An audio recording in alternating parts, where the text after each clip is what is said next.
ఇచ్చేసినటువంటి భారతీయ జనతా పార్టీ కార్యకర్తలు మరియు నాయకులు ఆహ్వానితులందరికీ నమస్కారం. చాలా వివరంగా అమరేందర్ రెడ్డి గారు చెప్పారు. అడ్వకేట్ భాషలో లాయర్ ఏమేమి చెప్పాలో అన్నీ చెప్పారు, యాక్ట్లో ఉన్నాయని చెప్పారు. ముఖ్యంగా మనం గుర్తుపెట్టుకోవాల్సింది, ఒక భారతీయ జనతా పార్టీ నాయకులు కార్యకర్తగా మన యొక్క ఉద్దేశం, ఈ యొక్క అవేర్నెస్ క్రియేట్ చేసే ఉద్దేశం ఏంటంటే, ఈ వక్ఫ్ బోర్డ్ అమెండ్మెంట్ బిల్ ఏదైతే ఉన్నదో 2024లో స్టార్ట్ అయింది, 25లో మనకు అమలుకు వచ్చింది. ఇది ముస్లింలకు వ్యతిరేకం కాదు, ఇది నెంబర్ 1. ఇస్లాం మతానికి అంతకన్నా వ్యతిరేకం కాదు, ఇది మనం క్లారిటీగా ఉండాలి. ఇది ముస్లింల యొక్క బాగు కోసమే అనేది ఇంకొకటి. 4 పాయింట్లే నేను చెప్పేది, ఎక్కువ చెప్పాం. బేసిక్ పాయింట్స్ దీంట్లో ఏంటిదంటే, వక్ఫ్ అమెండ్మెంట్ బోర్డ్ యాక్ట్. ఒక్కసారి అందరు వినండి, 4 హెడ్డింగ్స్ గుర్తుపెట్టుకుని చాలు, మీరు ఏమవుతాయిగా. మొదటవది number 1, equal representation to the all Muslim communities. ముస్లింలో ఉన్న అన్ని వర్గాలకు సమపాలలో న్యాయం చేకూర్చడం అనేది ఈ వక్ఫ్ బోర్డు యొక్క ముఖ్య ఉద్దేశం. వక్ఫ్ బోర్డు అంటే ఏంటి? పాలక మండలి. వక్ఫ్ ఆస్తులను, వక్ఫ్ ప్రాపర్టీస్ ను సంరక్షణ చేసే యొక్క బిల్లు. ఇది మతానికి సంబంధించిన కాదు, వాళ్ళ యొక్క ఇస్లాం మతానికి, వాళ్ళ యొక్క పూజా విధానానికి కావచ్చు, వాళ్ళ యొక్క నమాజు కావచ్చు, దాంట్లో తలదూర్చే ప్రసక్తే లేదు, దీనికి మనకు సంబంధమే లేదు ఈ అమెండ్మెంట్ కు. వక్ఫ్ బోర్డు ప్రాపర్టీస్ ను ఏ విధంగా సంరక్షణ చేయాలి, ఆ పాలక మండలిలో ప్రతి ఒక్క ముస్లిం కు ఇది నాది అనే యొక్క భావన కల్పించే యొక్క ఉద్దేశం ఇది. ఇప్పటి వరకు ఏమున్నది, ఆ ఉన్నత వర్గాలైనటువంటి షేక్స్, అబ్దుల్లా వాళ్ళు ఏమంటారు, ఓైసీ కుటుంబం, అట్లాంటి ఉన్నత వర్గాలు, దొరలు. మనం వెనకటి నుంచి కొట్లాడుతున్నది ఏంటి? దొరల రాజ్యం పోవాలి, సామాజిక సమతుల్యత రావాలి. దానికి మొదటి పెట్టే ఈ వక్ఫ్ అమెండ్మెంట్ బిల్లు. సామాజిక సమతుల్యత ముస్లిం కమ్యూనిటీలో రావాలనేదే ఈ యొక్క ముస్లిం అమెండ్మెంట్ బోర్డు యొక్క ముఖ్య ఉద్దేశం. ఇది నెంబర్ 1 పాయింట్.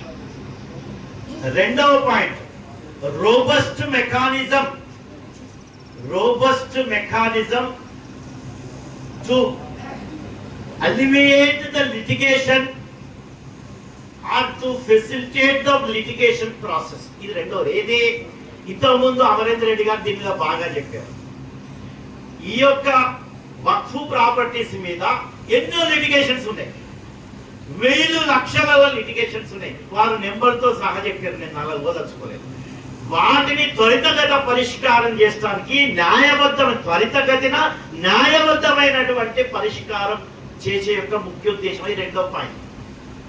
ఈ పరిష్కార దిశలో ఇదివరకు అమరేందర్ రెడ్డి గారు చెప్పినట్టు వారే అనుభవిస్తున్నారు, వారే లిటిగేషన్ ఇస్తున్నారు, వారే జడ్జిమెంట్ ఇస్తున్నారు. ఇది ఎవరికి న్యాయం జరగట్లేదు. ఇంతకుముందు చెప్పారు కదా, తమిళనాడులో తిరుచినాపల్లి కాడ ఎప్పటి నుంచో తరతరాల నుంచి వాళ్ళు అనుభవిస్తున్న ల్యాండ్ ఏకదమ్ వచ్చింది వక్ఫ్ అన్నాడు, అదొక ముస్లిం లేకున్నా కూడా. కర్ణాటకలో మొన్నటికి మనం చూసినాం, మనం రైతు ఒకటే లొల్లి పెట్టారు, 1500 ఎకరాల్లో ఎన్నాం. విజయదుర్గ కాడ, చిత్రదుర్గ కాడ, బళ్ళారిలో ఆ యొక్క విలేజెస్ ఈ మాయ అన్నారు. సడన్ గా రాత్రికి రాత్రి వాళ్ళు పెద్ద ధర్నా చేశారు. అక్కడ ఉన్న కాంగ్రెస్ ప్రభుత్వం కూడా ఏం చేయాలా, డిఫెన్స్ లో పడిపోయింది. కేరళలో ఎర్నాకుళంలో 600 క్రిస్టియన్ ఫ్యామిలీస్ తరతరాల నుంచి ఉంటున్న వాళ్ళని ఏకదమ్ వచ్చి వక్ఫ్ అన్నారు. అక్కడ ఉన్నటువంటి కమ్యూనిస్టు ఎంపీలు, ఎమ్మెల్యేతో సహా ఈ వక్ఫ్ బోర్డు ఇదేంటి అమెండ్ కావాలన్నారు. కానీ రాజకీయ దృష్ట్యా పార్లమెంట్ లో మాట్లాడింది వేరు, కానీ వాళ్ళ అంతరంగానికి తెలుసు ఇది తప్పు అని. దీన్ని స్ట్రీమ్ లైన్ చేయాలనేది రెండో హెడ్డింగ్. ఈ లిటిగేషన్ ప్రాసెస్ ను స్ట్రీమ్ లైన్ చేయాలి, తొందరగా అందరికీ సత్వర న్యాయం జరగాలి. ఎవరికి కూడా ఇప్పటి వరకు ఉన్నటువంటి వక్ఫ్ ప్రాపర్టీ క్లియర్ గా రిజిస్టర్ కాబట్ట వాటి జోలికి పోయేది లేదు, మసీదులు గుంజుకునేది లేదు, వాళ్ళ ప్రాపర్టీని ఎవరో గుంజుకునేది లేదు. ఇది తప్పుడు ప్రచారం. Owaisi all India Muslim personal law board, all India Muslim personal law board లో ఉన్నటువంటి కొంతమంది ఇన్ని ఏళ్ళకెళ్ళి అనుభవిస్తున్నారు కదా, వాళ్ళ యొక్క అధికారం పోతుందని దుష్ప్రచారం చేస్తున్నారు తప్ప నిజానికి ఏ యొక్క భూమిని ప్రభుత్వం, కేంద్ర ప్రభుత్వం కానీ రాష్ట్ర ప్రభుత్వం కానీ గుంజుకునే ఉద్దేశం లేదు. పైపెచ్చు ఎవరికి అన్యాయం చేయొద్దు, దీంట్లో ప్రతి ఒక్కరు భాగస్వామ్యం కావాలి. ఇది వాళ్ళ జడ్జిమెంట్ గా ఇవ్వకుండా కలెక్టర్ ఆ పై అధికారులు మాత్రమే విచారణ చేసి త్వరితగతిన న్యాయం చేయాలనేది దాంట్లో యొక్క ఆ బోర్డు అమెండ్మెంట్ లో పెట్టింది. సమపాలలో ముస్లింలు ఉన్నటువంటి షియా కమ్యూనిటీ, సున్నీ కమ్యూనిటీ, ఆగా ఖాన్ కమ్యూనిటీ, బోహర్స్, దళితులు, బ్యాక్వర్డ్ క్లాసెస్ అనే వాళ్ళందరికీ కూడా రిప్రజెంటేషన్ ఇవ్వాలి. ఇప్పటి వరకు ఉన్న వాళ్ళకు దొరలకే కాకుండా అనేది మొదటి పాయింట్ లో నేను చెప్పిన కమ్యూనిటీస్ అన్నిటికీ కూడా రిప్రజెంటేషన్. రెండోది లిటిగేషన్ ప్రాసెస్ తర్వాత. ఇక మూడోది, ఇప్పటి వరకు కూడా మామూలుగానే సమాజంలో స్త్రీ వివక్షకు గురి కాబడుతున్నారు. అన్ని సమాజంలో, ముస్లిం సమాజంలో ఇంకా ఎక్కువగా ఉన్నది స్త్రీల యొక్క పైన వివక్ష. ఆ స్త్రీల యొక్క women inheritance and women participation ఉండాలని, స్త్రీలకు కూడా హక్కులు కలిగించే యొక్క థర్డ్ అంశము ఈ వక్ఫ్ అమెండ్మెంట్ బోర్డు బిల్ లో ఉన్నది.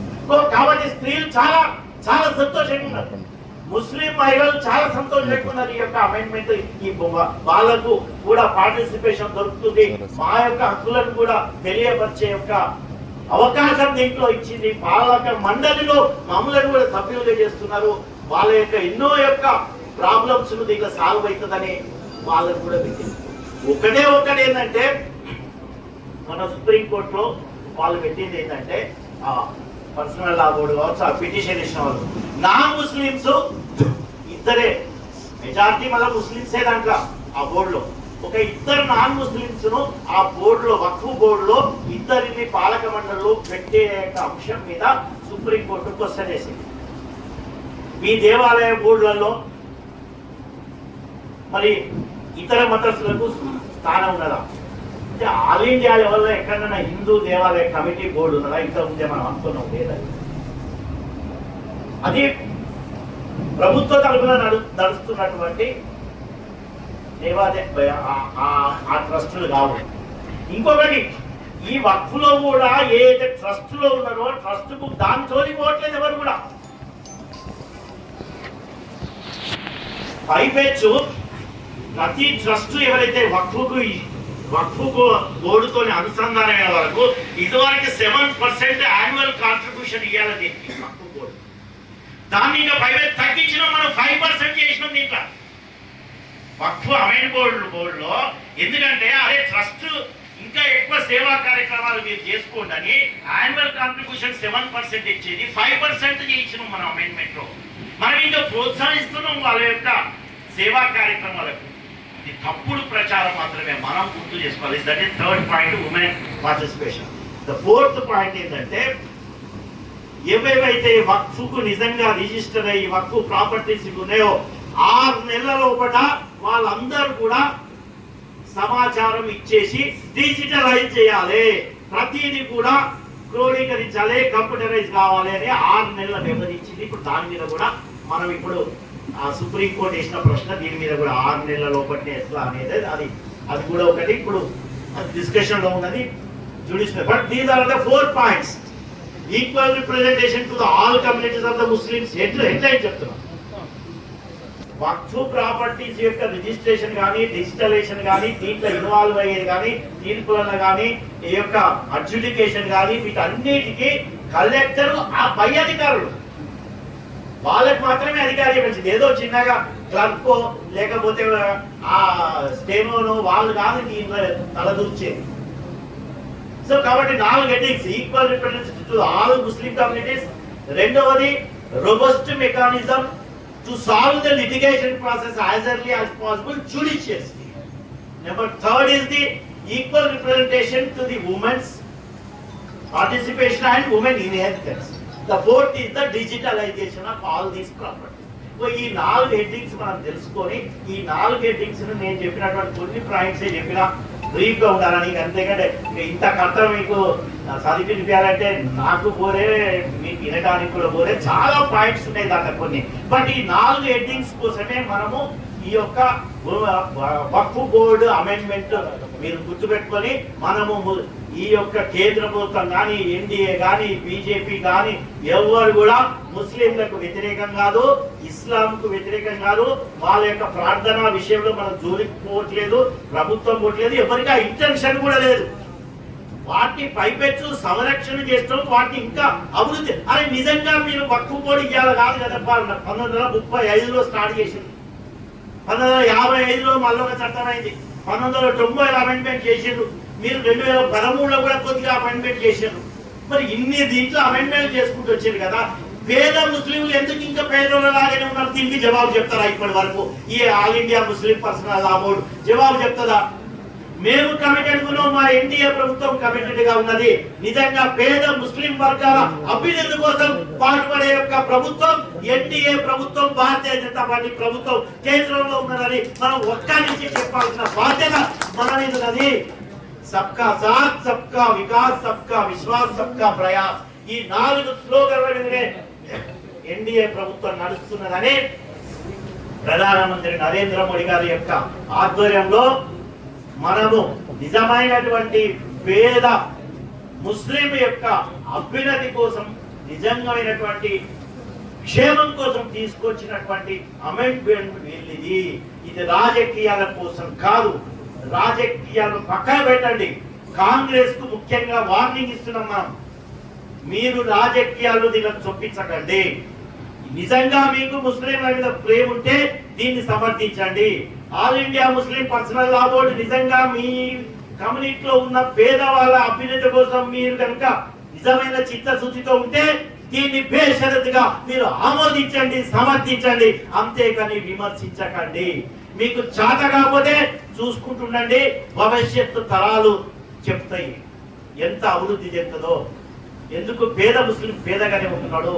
ఇన్ని లక్షల కోట్ల ఎకరాలు, లక్షల కోట్ల ఆస్తులు పెట్టుకొని ఎందుకు పేదవాడుగానే ఉన్నాడు ముస్లిం అనే దానికోసమే కదా ఈ అమెండ్మెంట్ తీసుకొచ్చింది. ఇది గుర్తుపెట్టుకోవాలని తెలియస్తూ ఈ అవకాశం ఇచ్చినటువంటి జిల్లా అధ్యక్షులకు అందరికీ ధన్యవాదాలు తెలుసుకొని ఇస్తున్నాను.